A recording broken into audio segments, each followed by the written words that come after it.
আমি 3 phase induction মটৰৰ তাৰ ডাইৰেকশ্যনটো কেনেকৈ সলনি কৰোঁ সেইটো এক্সপেৰিমেণ্ট কৰিবৰ কাৰণে আগবাঢ়িছোঁ। এইটো 3 ফেজ ইন্ডাকশন মটৰ, এইটো 1 HP 2 এম্পিয়াৰ কাৰেণ্ট লয়। ইয়াত 3 ফেজ, এইটো ইনপুট। এতিয়া এই মটৰটো ডেল্টা কানেকশ্যনত আছে, ডেল্টা কানেকশ্যন। আৰু এইটো চলাবৰ কাৰণে ইফালে আমাৰ এইটো ভেৰিয়েবল ফ্ৰিকুৱেঞ্চি ড্ৰাইভ ইউনিট। এই ভেৰিয়েবল ফ্ৰিকুৱেঞ্চি ড্ৰাইভ ইউনিটটোত এইটো MCB, ভল্ট মিটাৰ, এমিটাৰ আৰু ফ্ৰিকুৱেঞ্চি মিটাৰ। এই ফ্ৰিকুৱেঞ্চি মিটাৰটোৰ কাৰণে গোটেই ইউনিটটোক ভেৰিয়েবল ফ্ৰিকুৱেঞ্চি ড্ৰাইভ ইউনিট বুলি কয়। এতিয়া আমি আৰম্ভ কৰোঁ কেনেকৈ আমাৰ 3 ফেজ ইন্ডাকশন মটৰটো তাৰ ঘূৰ্ণনটো সলনি কৰিব পৰা যায়, যিটো ডাইৰেকশ্যন সলনি কৰিব পৰা যায়। এয়া আমি ছুইচ অন কৰিলোঁ আৰু এই ফ্ৰিকুৱেঞ্চি মিটাৰটো এতিয়া আমি অন কৰিম। এই ৰান এতিয়া আমি ফ্ৰিকুৱেঞ্চি বঢ়াই গৈ থাকিম আৰু মটৰটোলৈ চাওক আপোনালোকে, মটৰটো এণ্টি ক্লকৱাইজ ঘড়ী কাটাৰ বিপৰীত দিশত ঘূৰিছে। ঠিক আছে, এইটো হৈ গৈছে। এতিয়া আমি নেক্সট কেনেকৈ সলনি কৰোঁ চাওক। এতিয়া মটৰৰ ডাইৰেকশ্যনটো চেঞ্জ কৰিবলৈ হ'লে 3টা ফেজৰ যিকোনো এটা আমি স্থিৰ ৰাখিম, মানে কনষ্টেণ্ট ৰাখিম যিকোনো এটা, আৰু বাকী দুটা আমি সলনি কৰি দিম। এতিয়া আমি এই R ফেজটোকে কনষ্টেণ্ট ৰাখিলোঁ, স্থিৰ কৰিলোঁ, বাকী Y আৰু B সলনি কৰিম। এতিয়া আগত আমাৰ মটৰটো এণ্টি ক্লকৱাইজ ঘূৰিছিলে। এতিয়া আপোনালোকে চাব, এয়া আমি অন কৰিছোঁ।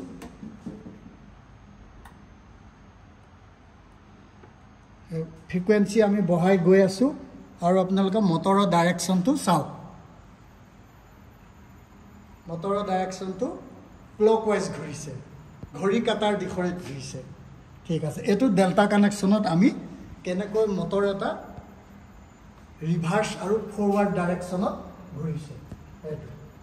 এতিয়া আমি এই মটৰটো ডেল্টা কানেকশ্যনৰ পৰা ষ্টাৰ কানেকশ্যনলৈ নি আছোঁ। আপোনালোকে চাব, এইটো ইনপুট কানেকশ্যন হ'ল মটৰটোলৈ। এই ইনপুট বাকী 6টাৰ ষ্টাৰ কানেকশ্যনৰ বাকী যি 3টা পইণ্ট আছে, 3টা পইণ্ট আমি শ্বৰ্ট কৰিম। যেনেকৈ ষ্টাৰত যে এই ধৰণে এনেকৈ থাকে, ঠিক তেনেকৈ আমি 3টা শ্বৰ্ট কৰিম। এতিয়া চাওক, আপোনালোকে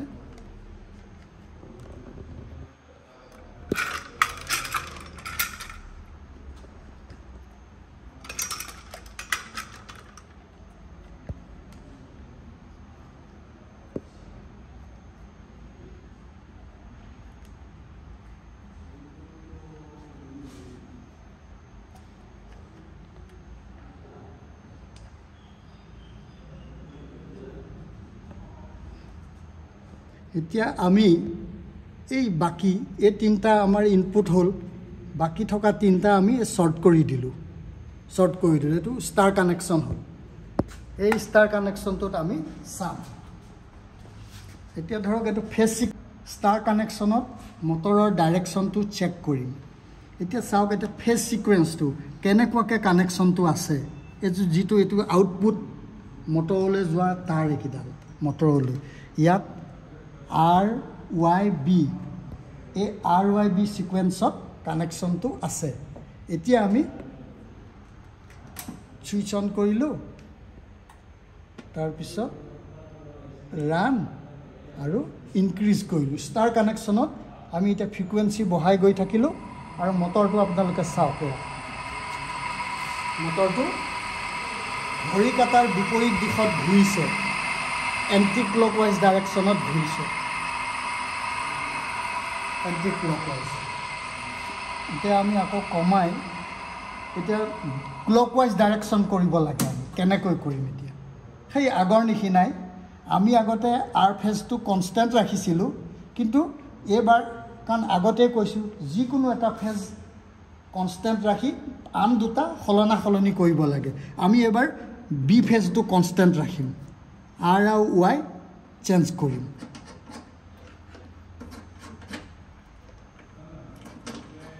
চাওক এতিয়া আৰৰ ঠাইত ৱাই দিলোঁ ৱাই ঠাইত আমি আৰ দিলোঁ সলনি হৈ গ'ল গতিকে এতিয়া আমি চাওঁচোন এণ্টি ক্লকৱাইজ ঘূৰি থকা মটৰটো কেনেকৈ নুঘূৰে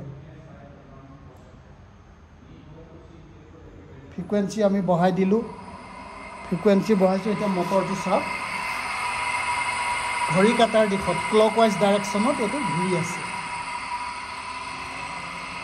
গতিকে আমি এই এক্সপেৰিমেণ্টটোৰ পৰা এইটো বুজিলোঁ যে 3 ফেজ ইণ্ডাকশ্যন মটৰ এটাৰ ডাইৰেকশ্যনটো চেঞ্জ কৰিবলৈ হ'লে যিকোনো এটা ফেজ কনষ্টেণ্ট ৰাখি অন্য দুটা সলনা সলনি কৰি দিব লাগে সি লাগিলে ষ্টাৰ কানেকশ্যনেই হওক বা ডেল্টা কানেকশ্যনেই হওক তেনেকৈ 3 ফেজ ইণ্ডাকশ্যন মটৰৰ আমি ডাইৰেকশ্যন চেঞ্জ কৰিবলৈ পাৰোঁ আমি এবাৰ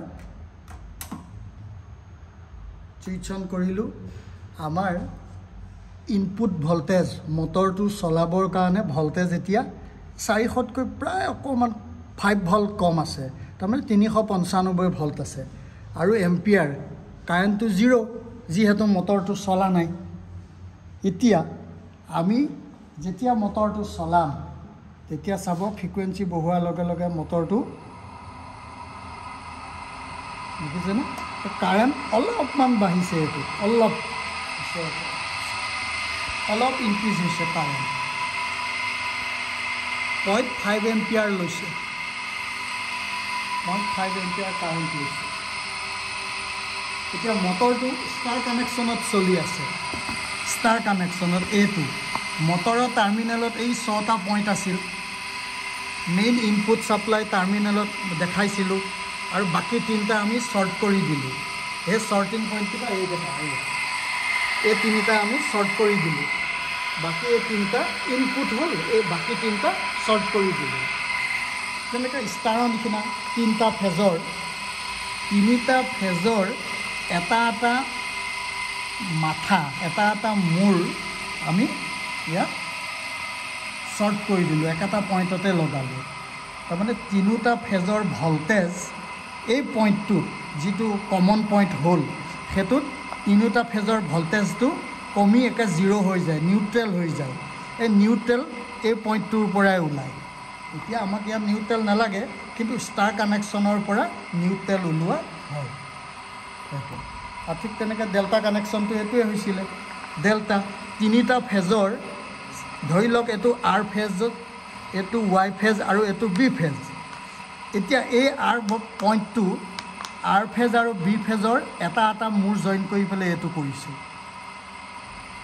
আৰ ফেজ আৰু ৱাই ফেজৰ এটা এটা মূৰ জইন কৰি এইটো ৱাই উলিয়াইছোঁ আৰু ঠিক তেনেকৈ ৱাই ফেজ আৰু বি ফেজৰ এটা এটা মূৰ জইন কৰি বি ফেজ উলিয়াইছোঁ 3টা ফেজৰ 6টা মূৰে আমি শ্বৰ্ট কৰি অকল 3টা উলিয়াইছোঁ আৰ ৱাই বি এতিয়া এই মটৰ টাৰ্মিনেলত চাওকচোন এইটো আৰৰ লগত কি কানেকশ্যন আছে চি তাৰমানে বি ফেজৰ আনটো মাথা আকৌ ঠিক তেনেকৈ ৱাই ফেজৰ আনটো এ মানে আৰ ফেজৰ আনটো মাথা আৰু বি ফেজটো ইয়াত দেখাত বি কিন্তু ৱাই ফেজৰ আনটো মাথাৰ লগত শ্বৰ্ট হৈছে তাৰমানে এই যে 3টা শ্বৰ্ট হৈছে বেলেগ বেলেগ ফেজৰ মাথা শ্বৰ্ট কৰিলেহে লগ লগাইলেহে মটৰটোত মেগনেটিক ফিল্ড প্ৰডিউচ হৈ পেলাই এই ঘূৰিব সেইকাৰণে এই যে দেখাইছিলোঁ আৰ ফেজ আৰু বি ফেজৰ এটা মূৰ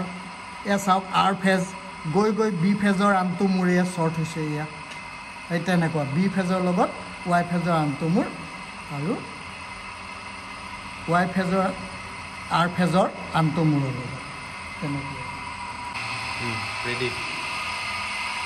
এতিয়া আমি ফ্ৰিকুৱেঞ্চি বঢ়াই বঢ়াই গৈ 50 আমাৰ ভাৰতবৰ্ষত ষ্টেণ্ডাৰ্ড ফ্ৰিকুৱেঞ্চিটো 50 হাৰ্টজ এফ ফ্ৰিকুৱেঞ্চি 50.0 তাৰমানে 50 হাৰ্টজ ফ্ৰিকুৱেঞ্চি ভল্টেজটো চাওক আৰু ইফালে আমি এতিয়া মটৰটো কিমান 1 মিনিটত কেইপাক ঘূৰিছে সেইটো আমি চেক কৰিম। এইটো ডিজিটেল টেকোমিটাৰ হয়।